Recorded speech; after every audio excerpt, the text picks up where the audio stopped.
What's up guys, NepentheZ here and welcome back to another episode of The Road to Glory. Today we have got a couple of topics to discuss.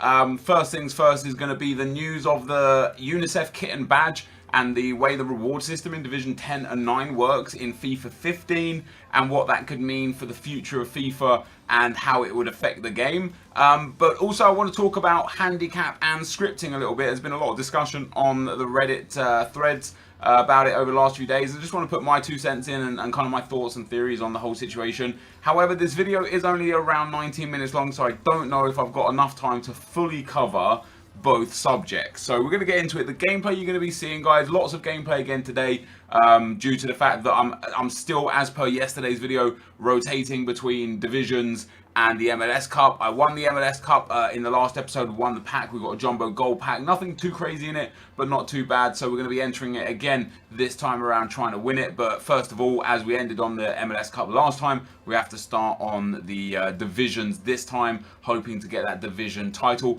By the time you're watching this, I'm probably in the air right now, or I've just landed. I land at about 9 PM UK time to Washington. Won't get back to AA's till around 10:30 UK time. And then I'm going to have to go out and buy myself a PC for while I'm out there and do a few other bits and bobs on the Friday. But the Futties would have been announced just before I started recording this video. A lot of my items from this team that or not this team, from the MLS team that I bought, I'd sold on again, and I had a considerable number of coins, around 70,000 coins. With that, I bought Futties Mandzukic, which means I have all 4 players for the headers category. I have Mandzukic, I have Aduriz, I have Slimani, and I have I can't even remember who the other one is. I also have Futties Junizovic, Futties Perisic, another Futties that's worth nothing, and I also went out and bought Handanovic, who I think is going to win as well. He was there for 35,000 coins, or 33,000 coins I think I picked him up for. So I've got a whole bunch of Futties in the club. It'll be interesting for me when I turn my console on, probably on Saturday, to have a look at FIFA, who won, and whether or not I've made any profit. I could have gone bust. I could have ended up making massive losses. I hope I haven't. I hope I've done the right thing, but we'll have to wait and see. So first things first, guys, if you missed the video on my main channel, I did a video, I went back to FIFA 15 and had a look at this UNICEF kit thing, and it was true. If you hold in Division 9, you got the UNICEF kit, the UNICEF badge, and 5 packs. You got 2 all-player packs, but in it there were 4 bronze, 4 silver, 4 gold, and only 1 rare. So 2 of those, I assume they have a value of around 5,000 to 7,000 coins. 2 premium gold packs and a mega pack, and they were tradable. Now, in Division 10 when I won it, for winning Division 10, I got 2 all-player packs. Apparently for holding in Division 10, you got 1 all-player pack, and of course you can't get relegated in Division 10. So they're giving pack prizes out, but only for Division 10 and Division 9. Somebody else went through and relegated and promoted themselves all the way through the divisions and noticed that you literally just get coins from 7, 6, 5, 4, 3, 2, and 1, and 8 indeed as well. But in 9 and 10, you actually get packs. Somebody mentioned to me that in Division 8 on FIFA 16, offline, you get a lone player pack for holding Division 8. It is repeatable. It's 4 items, and the player is a premium lone player pack. So I think it's from 80 to 85 rated. However, that could actually be quite an interesting thing to take note, potentially for the start of next year's game as well, because if there's a similar reward structure next year, what I might do for the start of you know, the game is go offline with the bronze team, because it's amateur and semi-pro, which are just ridiculously easy to beat, and you're playing against the 1-star teams as well, so they're all bronze players anyway. Getting to Division 8 is easy, holding for Division 8 is easy, and because of the way the no loss glitch works on offline, you can actually give yourself the losses without affecting your main record, which means you could potentially give yourself a whole bunch of these lone player packs, which could get you some decent players. For example, this year, quite a considerable number of the better players this year are 85 rated or lower. Yaya Toure is 85 rated, Aubameyang is 84 rated. You've got like Alex Oxlade-Chamberlain, Willian, you know, there's so many players that are so close to that 85 or lower bracket that it might be worth spamming it to get yourself a whole bunch of loan players. But not only do you get the loan players, the 3 other items, sometimes they're also other players, non-rares of course. Sometimes they're fitness cards, sometimes they're injury cards, sometimes it's coin unlocks. It might just be a really good way next year to start the club and build your bank balance before going online into the world and the dangers of online gameplay. We'll have to test it out. We'll have to see what's new in FIFA next year, how the division structure works, and what EA have done differently. But what I've got in mind for what I found in FIFA 15 is something that makes me think, why haven't they done that in FIFA 16, and why isn't it in the game all the time? But why isn't it just untradeable packs? Why not, for winning Division 10, give us a, you know, the 2-player packs? Give us a 2-player pack for winning Division 10. Untradeable, 1 gold, 1 rare. Sometimes you get 2 gold, sometimes you get a rare silver and a non-rare gold. But if somebody actually sat there and just went in Division 10 over and over and over again, they deserve a couple untradeable players here and there. It's very unlikely you're going to get anyone amazing. I have seen some amazing pulls from those 2-player packs. I personally have got an Inform. I think Fang's got a team of the season in one of those 2-player packs. I think it was one of the smaller YouTubers got a Lionel Messi in a 2-player pack. Like, there's potential for good stuff there. But if it's untradeable, who cares? And as you move up the divisions, you get better rewards. Like, let's say you win Division 5, you get 2 5k packs, 2 7.5k packs, and a draft token. Something like that. Something that actually rewards you more than just coins. Because I would prefer the packs to any kind of coin bonus. And the reason why is because it benefits me as somebody who likes first owner players, somebody who enjoys having a club that they've built up from scratch. I can go and play divisions right now and earn 50,000 coins quite quickly. Once I've earned that 50,000 coins, I can go and buy a whole bunch of players, but ultimately they mean nothing. They've already got records on them, etc., etc. But if you had like a club where it's like, wow, look at all this stuff I've just earned through playing divisions, I would happily forfeit the division coin rewards for things like that. And that in turn would actually help the game a lot, because there'd be less coins on the market, which would kind of make buying packs a little bit more valuable for us.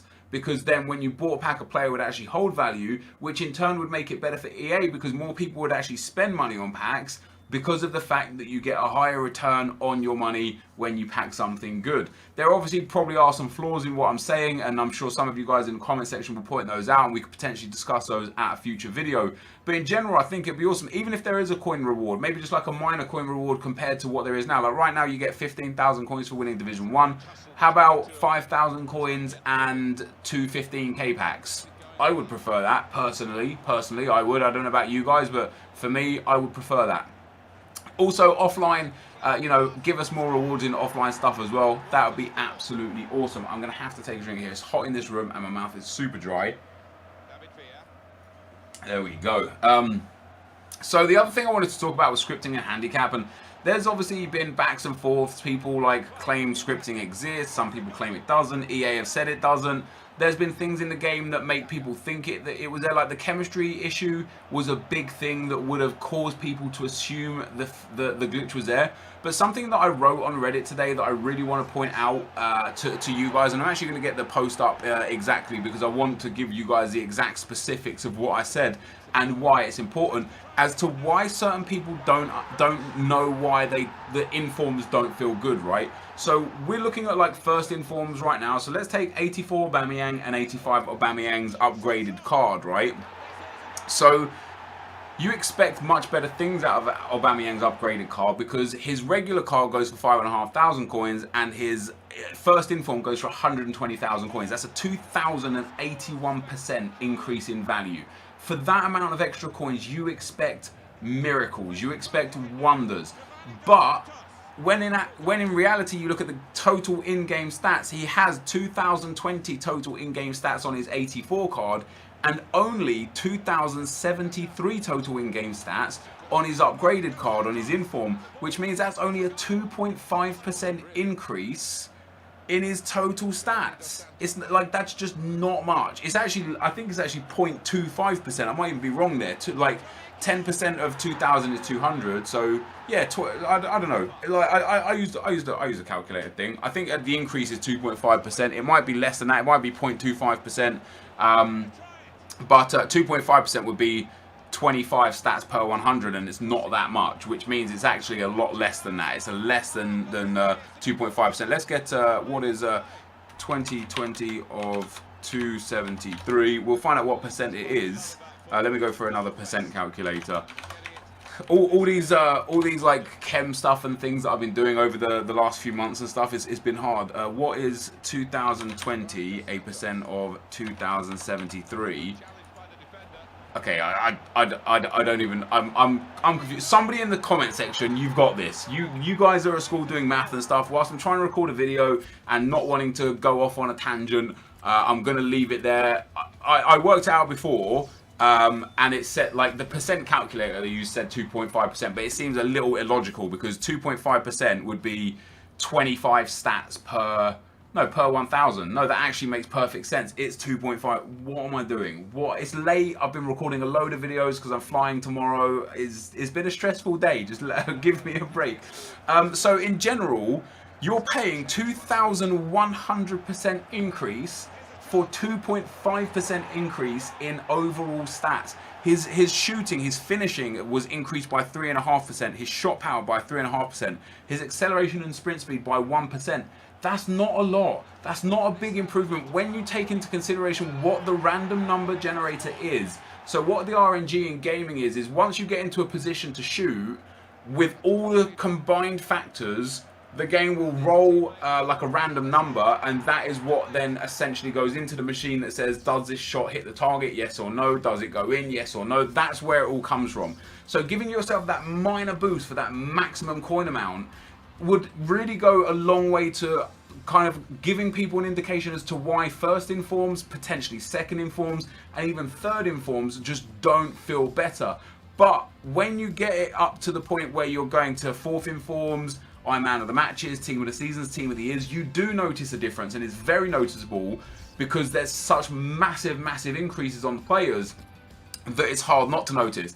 With that being said, although you can feel the difference still isn't huge because it's a video game. Like, they can't make it so that an 80 rated player is just blown out of the water by a 90 rated player, because that means like the 50 rated players might as well just be on one leg with half a foot and an arm, and that's it, because that's how useful they would be if you descaled. People have got to stop looking at like the level something was at and the scale up, and look at it rationally from the scale down to the scale up. If you've got something like 90 Ronaldo, ultimately he is already in the higher echelons of absolutely everything. So how much, sorry, obviously not 90 Ronaldo, but like 93 Ronaldo, whatever, he's obviously already there in the higher echelons. So once you give him a boost, there's not far to go, which means the random number generator isn't going to get much extra out of it. And what I tried to explain was that for every really super expensive player that you're going to come across that may feel like, oh, I'm getting handicapped, it's because there's an alternative for that player that's far cheaper. For example, again, Ruud Gullit is amazing and amazingly expensive. Let me go onto Foothead and find him, because I've got a perfect person in mind that really kind of, for me, is a very similar player in a sense. So Ruud Gullit is 1.5 million coins on Xbox. He has 2,361 in-game stats. And then for me, Yaya Toure, who, although he doesn't have the 4-star skills, is exceptional, is worth 13,000 coins and has 2,167 total in-game stats. So he only has 200 total in-game stats less, and a lot of those are covered from the pace attribute and what would seemingly be the dribbling attribute. Like Yaya Toure, like when you compare them side by side, Gullit has 10 more pace, which is where a lot of those stats come from. He has exactly the same shooting, 8 more passing, 7 more dribbling, 9 more defending, and 4 less physical. Like he's a very similar card. Like what I'm trying to get at here, because a lot of people will be like, that's a lot of stat differences, and it is a lot of stat differences, but the reason why for me it's not crazy difference, as for winning the tournament again we got a 5k unlock, which wasn't too bad, is because Yaya Toure does a great job that Ruud Gullit also does. So when somebody's got Ruud Gullit and they come up against someone with Yaya Toure and they're like, why can't my Hullet do this and why can his Torre do that? It's because in actuality the players are relatively similar in stature. Yes, there's a few stats here and there that is better for Hullet. There's actually a few stats here and there that is better for Torre. But in general, in stature, other than skill moves and hairstyle, they are very, very similar players. So when people come at you with, or when people have like a really expensive team, loads of blues, loads of team of the season and stuff, and they come up against a guy who demolishes them, it's actually more to do with player skill than handicap. Like, you're not being handicapped. Ultimately, you've just come up against a guy who's just good at FIFA and you're not as good at FIFA as you think you are. That's my theory behind it. That's my thought process behind why people may experience and feel handicapped. There's no logical reason for me, for EA to put it in the game. One of the arguments is, if you're good enough, you can beat the handicap. If you're good enough to beat the handicap, what's the point of the handicap? If EA implement into a game a system that is there to bring down the good players, to put them on a more even level with the not so good players so people don't get battered constantly, but the good players can beat the system, what's the point of having it? People say to me, oh, Gorilla's just so good, he can just beat the handicap. What's the point of handicap then? What's the point of giving him a disadvantage if he's better than the disadvantage? It doesn't make, in my opinion, any sense. Now, here we are, guys, at the end of the video. Giovanni Dos Santos there, 13 goals in 8 games. Giovinco, 7 goals in 8 games. Those two dudes were absolutely spectacular for me. I won this tournament twice back to back. We got obviously the premium gold pack, premium gold pack the first time around, 5,000 coins the second time around. It could have been a lot better. I could have got a draft token. I could have got like a 25k pack, 50k pack or something. But it could have been worse. I could have got the contract pack. So I was quite happy with the coins. You know, all in all, I think with what we made here today, the 7,000 coin reward plus the 5k, the 7,000 coin reward from last time plus the pack contents, we probably made about 30,000 coins from the 8 games, which is absolutely exceptional. I'm very happy with that kind of return. Definitely was worth playing. And ultimately, I made profit on a lot of the players that I bought. I think Feilhaber I sold for about 3k loss. But, you know, a couple of my centre-backs, I made a bit of profit on them. My right-back, I think I made about 600 coins profit on. So, you know, I pulled the coins back. And obviously, I earned so many coins anyway through playing that I actually made good. But in terms of handicap, scripting, all that kind of stuff, I would love to hear your thoughts and feelings on the matter. Put it in the comment section below. And again, I'll do another video in the future discussing it, how you guys feel, if I've got any logical, reasonable answers for the way you feel things happen. But like it's a topic for me that's very interesting and really interesting to discuss, because back in FIFA 12 I was adamant that there was handicap or scripting in the game. I was adamant. I made videos on it. I used to cry wolf about it. And now I'm completely on the other side of the fence because a few things got explained to me and I kind of took that viewpoint and understood it. And one of those viewpoints is that everybody has the same disc of FIFA. EA can't get the basics right, yet we think that they can implement a flawless system to handicap better players and better teams. I personally don't see that happening. That's just one of the few things that I would have to say. As I said, I kind of knew I'd run out of time for this video for doing this, but ultimately that is where we are going to end things off today. So if you have enjoyed this, drop a thumbs up. Hopefully you did enjoy it, and I'll see you next time. I'm out. Peace.